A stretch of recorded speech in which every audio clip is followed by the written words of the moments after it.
Hello and welcome to Story Button Stone, a show where we talk service, sacrifice, and story. I'm your host, Matthew Cudmore. I'm so pleased to welcome you to this very special episode. We are honored to be joined by Julie Verne from the British Normandy Memorial. Thank you so much for coming on the show today, Julie. Well, thank you for having me, Matthew. Great to be here. Let's dive into the memorial. It's located in Versailles, France, the first of its kind, 20,000 plus names on your memorial.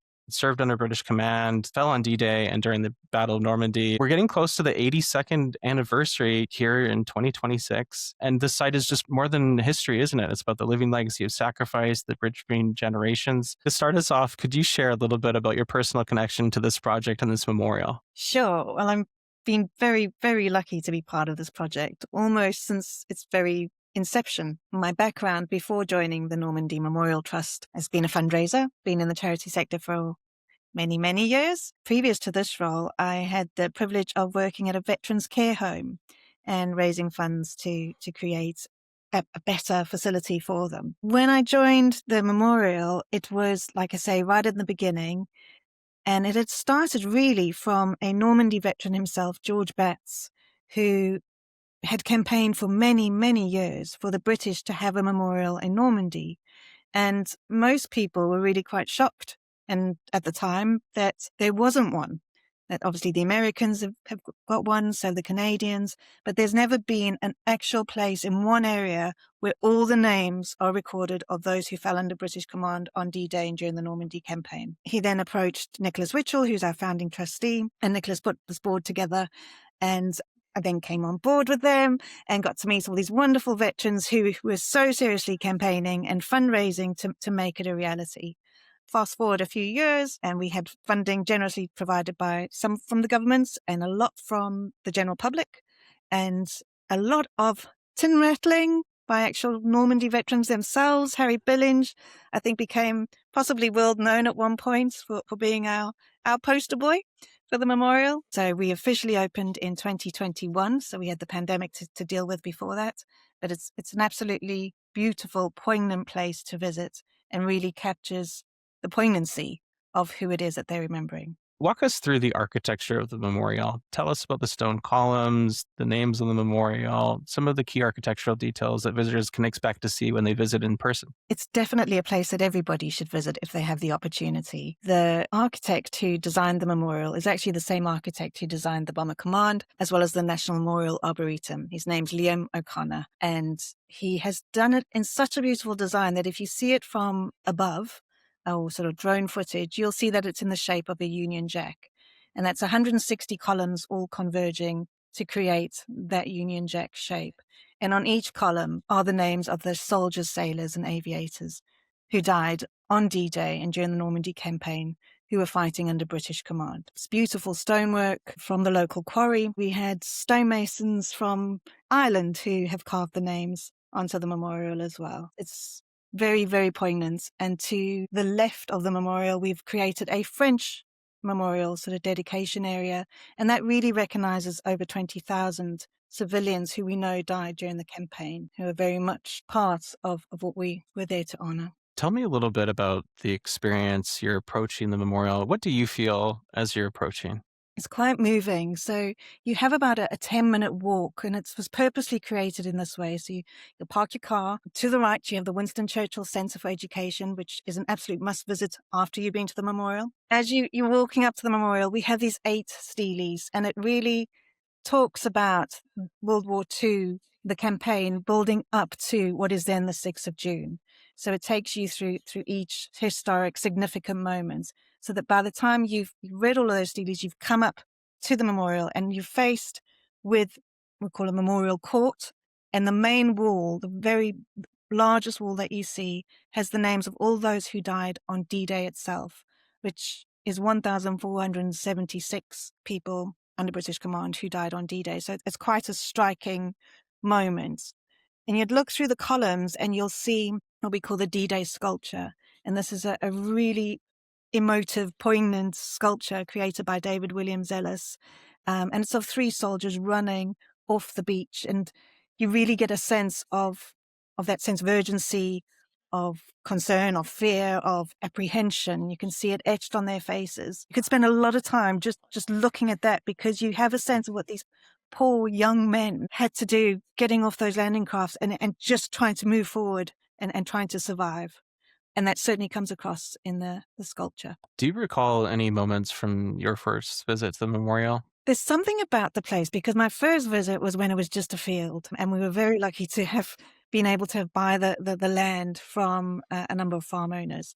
But just being there and standing on this field, looking across to Gold Beach, because we overlook Gold Beach where most of the British troops landed, with the remains of the Mulberry Harbour in the distance, it's something quite tangible almost. You can feel that there was significant history and emotion happening there. And it's why we want as many people as possible to come to Normandy, come to the memorial site, or to see all the beaches, really, because it's just something quite moving. And then seeing the memorial go up by stone, each pillar, each name. And while we were creating it, it was such a privilege, really, because relatives of the fallen who remembered were getting in touch, because we asked them to, because we wanted to find out more about these people who we're commemorating.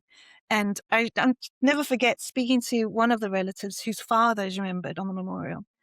And I was having a conversation on my mobile phone or my cell phone in this field, and watching the guys erect one of the pillars. And as I was talking, I actually sort of looked at the pillar, and it was his father's name that was engraved. And we were like, oh my gosh. I'm like, took a photograph, sent it to him straight away. He was in tears. I was in tears. Yeah, it really sort of brings it to life. And that's really what we're wanting to do, is to make us real for everybody, but especially for future generations. These aren't just names. These were people who had wives, brothers, fathers, mothers, girlfriends at home, lives cut short, who should just be remembered. Is there a particular story or reaction from a visitor that's stayed with you? A lot of people find really quite striking are the ages. That's a very common comment that comes back to us, because we recognize their names, but next to their name, we record their ages as well. So there are, for example, 4 16-year-olds who are remembered on the memorial. And so many of them were so young, 17, 18, 19, 20. And it really resonates and hits home, for teenagers or young people visiting for the first time who've no real, recollection or, connection necessarily. But when they see somebody who may even have a similar name to their own and around the same age, I think it really hits home that it wasn't just something that happened. These were people.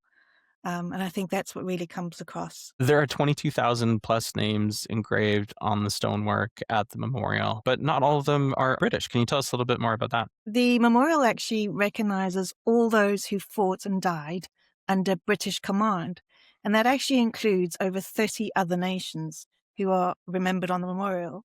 So, for example, we have 404 Canadians who are remembered. A lot of them came through the Can Loan Scheme. We also have 15 Americans who are remembered and 197 Australians. And then there's obviously Polish, South Africans. It list goes on. And it's a really indicative sign of how we all came together. Julie, there's still names being added to the memorial, if I'm not mistaken. That's correct, yes. And to be honest, our work on the Roll of Honor has never stopped, our research on it. And that's purely because during wartime, record keeping was a bit erratic, understandably so. So we've worked very closely with the Commonwealth War Graves Commissions, with a number of historians, in trying to collate as detailed and accurate a list as possible. So we knew when we were building the memorial, ultimately, that more names might still be uncovered. And we left space on the memorial wall to do that. And we're really pleased that over the years, a number of people have come forward, relatives who thought maybe their loved one should be on there, but, details were a bit sketchy. We also have about 57 of the new names that will be added were people who were injured in Normandy, were flown home, and later died. So the record keeping of that time didn't have them down as a Normandy casualty or being part of that campaign necessarily. So there was always going to be gaps within our knowledge, and we've worked really hard to try and find these people and to find the relatives, actually, because some came from relatives, but most of the 98 whose names we're adding haven't. One of the people who we're actually remembering on the memorial and whose name will be added on the 5th of June is Richard Miller Barclay. And he's an American who served with the RAF. He's originally from the United States Naval Reserve and was attached to our 34 Recce wing of the Royal Air Force.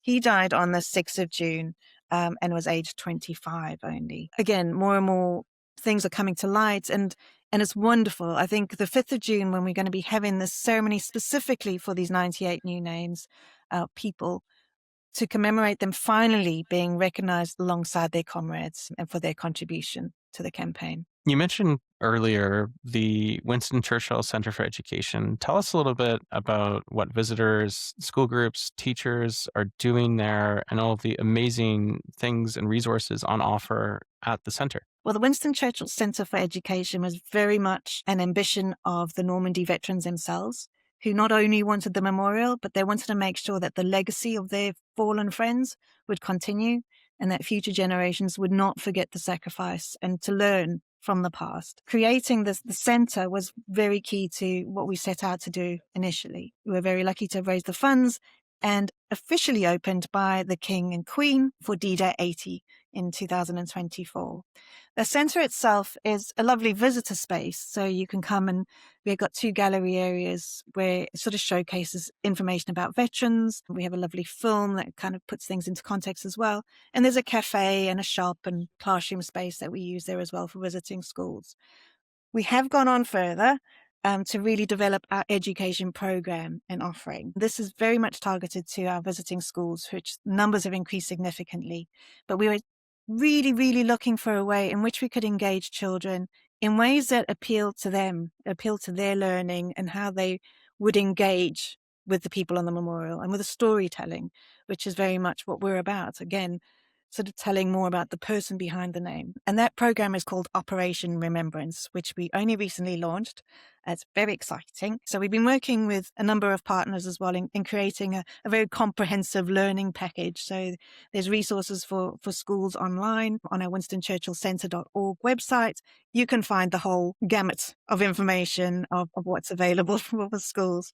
One of the elements, before I go into more sort of details, is that we've created a new youth ambassador project. And our very first youth ambassador for the center is Alexander Churchill, who is the great-great-grandson of Sir Winston Churchill. Now, he's only 11 years old, but he's a very charming, very competent, and very emotionally mature young man, I'd say. And part of his role and what he really wants to bring forward as the ambassador is to meet veterans of World War II, not necessarily just of Normandy campaign, but across experiences, and interview them, with the idea being that ultimately what he wants to learn is what his generation can learn from theirs. So it's a really natural, lovely conversation and interviews that he's had with these veterans. And you can see that on the website under Meet the Veterans with Alexander's interviews. And we've got a few more that are going to be added very soon. In addition to that, when we have schools coming to visit, they get in touch with us in advance and we ask them where they're coming from. And this is a really important part of what we're doing on our digital Roll of Honor. We can have a look and they can have a look and see how many people from their local area are remembered on the memorial and who are they. Now, for some of them, we might have more information. We might have had relatives been in touch and have shared photographs of individuals from that area or last letters, homes, or sort of interesting personal information. But for many, we still don't have that information.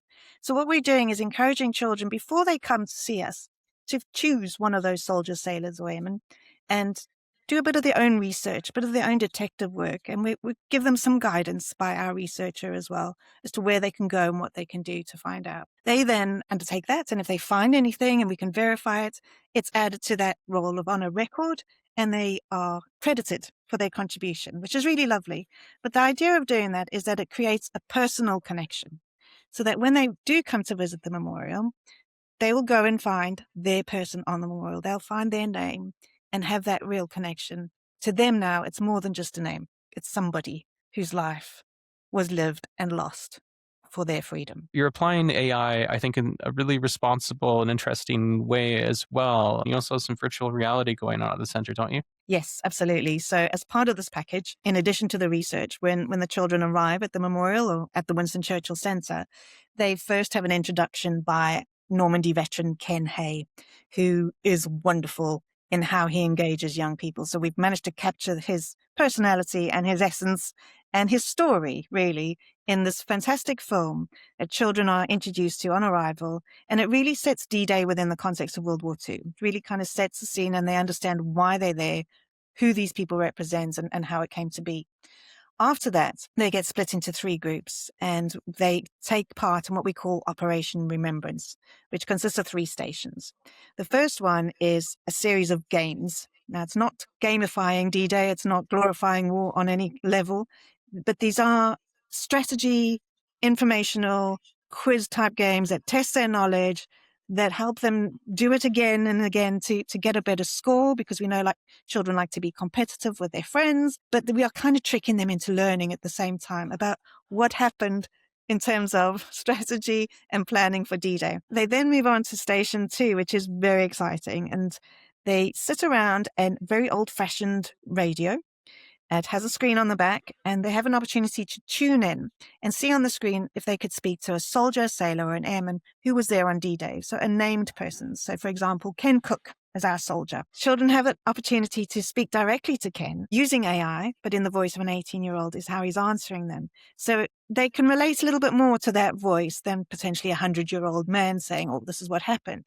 So it feels a bit more real to children in that sense. But they can ask anything, and all the information that the AI Ken is using is drawn from real life testimony from real life Ken and his experiences. So we've tested a number of questions and scenarios and all sorts. We actually worked with a wonderful school, St. John's Comprehensive, who helped shape this experience for educating and really gave us the feedback that we wanting to do to create something quite special. The final station that they perform on Operation Remembrance is the virtual reality experience.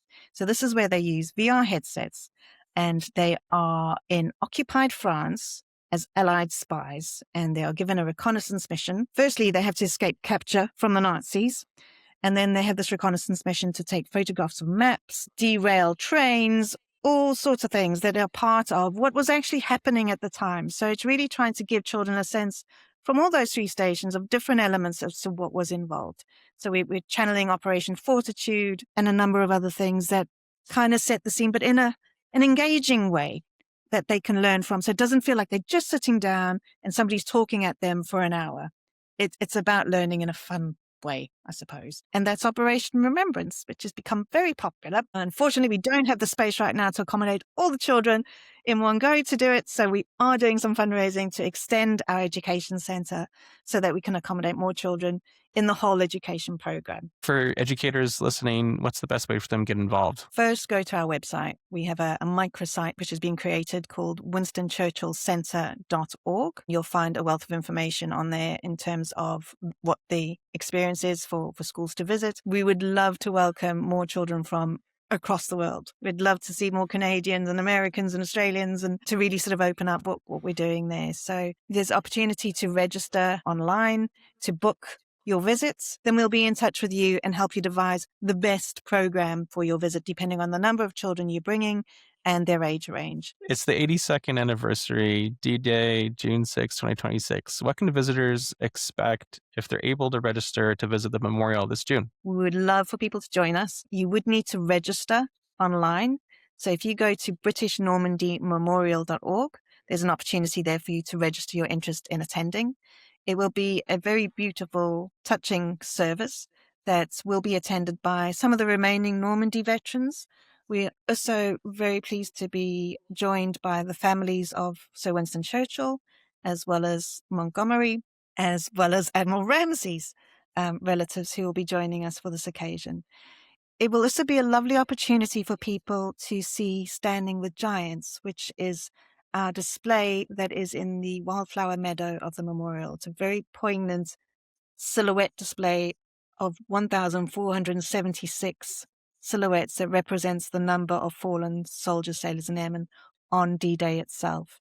And to see that, physically, that number laid out in the shape of these soldiers is really quite poignant. And we're very pleased to be able to bring back the installation again this year. So that's certainly something very special that they'll be able to see if they visit. And of course, there's the Winston Churchill Centre, and we serve a wonderful cup of tea, as well as scones or scones, depending on how you wish to say it. And lots of lovely knickknacks to purchase in our shop. There's so much to look forward to, Julie. How can listeners follow the memorial's work and support your work? Well, we'd love it if you sign up for our newsletter. Again, on the website, BritishNormandyMemorial.org. There's opportunity on the homepage to sign up, and we'll keep you in touch with everything that's going on, but we will not bombard you. You'll see on the website as well opportunities to really get involved through becoming a guardian of the memorial. This is a very special campaign, and our guardians are very special to us. These are donors who have chosen a person to remember on the memorial specifically. And through a regular giving program, they ensure that the legacy of that person, whether they're related to them or not, or know anything about them other than they were 19 and served in the army and fell on the 18th of June, for example, they are dedicated to making sure that their legacy survives by supporting the memorial. It pays for the protection and maintenance of the memorial itself, but it also helps to inform our education program.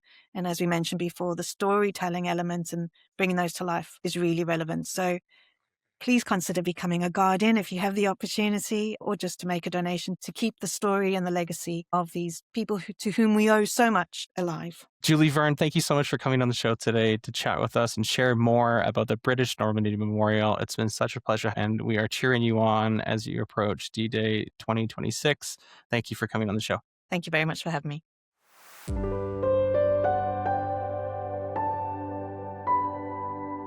Thanks so much for tuning in. Story Behind the Stone is available on Apple Podcasts, on Spotify, and on the Reach Across America radio network, on iHeartRadio, Audacity, and TuneIn. Just search for Wreath. Thank you for tuning in.